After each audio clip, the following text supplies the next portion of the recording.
Pawan Hans limited में प्रशिक्षु विवाद को लेकर कई नए तथ्य सामने आए हैं, जिनसे पता चलता है कि सोशल मीडिया पर कुछ यूजर्स की ओर से जिस तरह की बातें की जा रही हैं और पवन हंस को बैन करने की मांग की जा रही है, वो ठोस जमीन पर नहीं बल्कि आधे अधूरे दस्तावेज पर आधारित है। बता दें कि पवन हंस की ओर से 30 मार्च 2022 को एक सूची जारी की गई, जिसमें 30 मार्च 2022 से 29 मार्च 2023 तक अप्रेंटिसशिप के लिए चुने गए 9 उम्मीदवारों के नामों की सूची जारी की गई। इनमें 2 महिलाएं भी शामिल हैं। इस लिस्ट में शामिल सभी लोग मुस्लिम हैं। इसी को लेकर सोशल मीडिया पर कुछ यूजर्स की ओर से सवाल उठाए जाने लगे कि इस लिस्ट में एक भी गैर मुस्लिम उम्मीदवार क्यों नहीं है। Pawan Hans limited civil aviation ministry के तहत आने वाली मिनी रथ और देश में सबसे बड़ी हेलीकॉप्टर सर्विस मुहैया कराने वाली कंपनी है।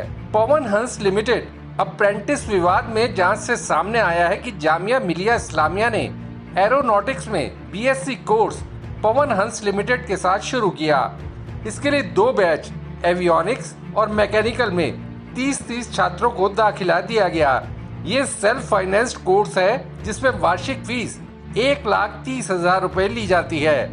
इस फीस का 30% हिस्सा जामिया को और बाकी हिस्सा पवन हंस को जाता है। द वायर का दावा है कि इस संबंध में आधिकारिक दस्तावेज तक उसकी पहुंच है। सिलेक्शन का मापदंड किसी उम्मीदवार के 6 सेमेस्टर्स के कुल मार्क्स और डीजीसीए यानी directorate general of civil aviation के क्लियर किए गए मॉड्यूल्स की संख्या पर निर्भर करता है। द वायर की रिपोर्ट के मुताबिक एक उम्मीदवार ने जानकारी दी कि इस साल इंटरव्यू के लिए कुल 30 स्टूडेंट्स को सेलेक्ट किया गया।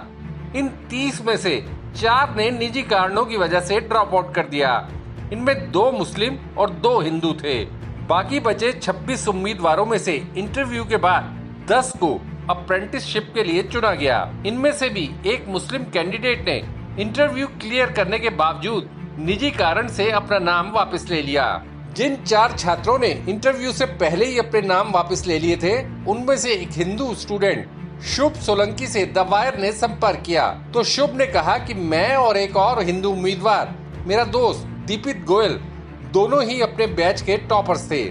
हमने अपने निजी कारणों से हटने का फैसला किया। मैं प्रतियोगी परीक्षा की तैयारी कर रहा हूँ। चयन प्रक्रिया पूरी तरह पारदर्शी और मेरिट पर आधारित है। क्योंकि ये माइनॉरिटी संस्थान है, इसलिए यहाँ स्वाभाविक तौर पर मुस्लिम स्टूडेंट्स की संख्या अधिक है। जामिया में मैंने हिंदू छात्र होने की वजह से कभी कोई भेदभाव महसूस नहीं किया और सभी मुस्लिम स्टूडेंट्स भी मेरे दोस्त हैं। द वायर ने एक और छात्र अंश अग्रवाल से संपर्क किया तो उन्होंने कहा कि मेरी समस्या चयन के मापदंड को लेकर है। मैं जानना चाहता हूं कि विभिन्न चयन मापदंडों को कितना वेटेज दिया जाता है। क्या अलग अलग ब्रांचों के छात्रों को अलग अलग तरीके से चुना जाता है। अंश ने ये भी कहा कि आमतौर पर मॉड्यूल्स को मार्क्स से ज्यादा तरजीह दी जाती है, लेकिन कोविड की वजह से हमने जोर दिया था कि सीजीपीए को भी वेटेज दी जाए। महिलाओं के लिए 33% आरक्षण है, लेकिन मैं नहीं जानता कि दोनों ब्रांचेस एवियोनिक्स और मैकेनिकल को इसके लिए क्लब किया गया या नहीं, इसलिए चयन प्रक्रिया साफ नहीं है। इसकी वजह से मुस्लिम और हिंदू दोनों तरह के छात्रों को जिन्होंने यहाँ मॉड्यूल्स या सीजीपीए में अच्छा किया, उन्हें नुकसान भुगतना पड़ा। अंश ने यह भी कहा कि मेरे पास इस समस्या को सांप्रदायिक कहने का कोई आधार नहीं है, ना ही मैं इसे सनसनी का कारण बनाना चाहता हूँ। मैं बस ये जानना चाहता हूँ कि जो सेलेक्ट हुए वो कहाँ गलत हुए। द वायर के मुताबिक एक सूत्र ने अज्ञात रहने की शर्त पर बताया कि पवन हंस ने अब तक कुल 38 उम्मीदवार चुने हैं, जिनमें से सिर्फ 13 मुस्लिम है। एक उम्मीदवार ने कहा कि सिलेक्शन कैसे अनुचित हो सकता है जब पूरा पैनल गैर मुस्लिमों का बना हो और मापदंड का आधार सिर्फ मेरिट हो। इस सूत्र ने यह भी कहा कि इस विवाद से यूनिवर्सिटी के अन्य उम्मीदवारों, हिंदू और मुस्लिम दोनों के रोजगार अवसरों को नुकसान होगा। जांच से यह भी सामने आया कि पवन हंस की ऐसी ही पार्टनरशिप जैसी कि उसकी जामिया के साथ है, मुंबई यूनिवर्सिटी के साथ भी है। इस बार वहां से 15 उम्मीदवार चुने गए, जिनमें से केवल 3 मुस्लिम हैं। Bureau report, देशनामा।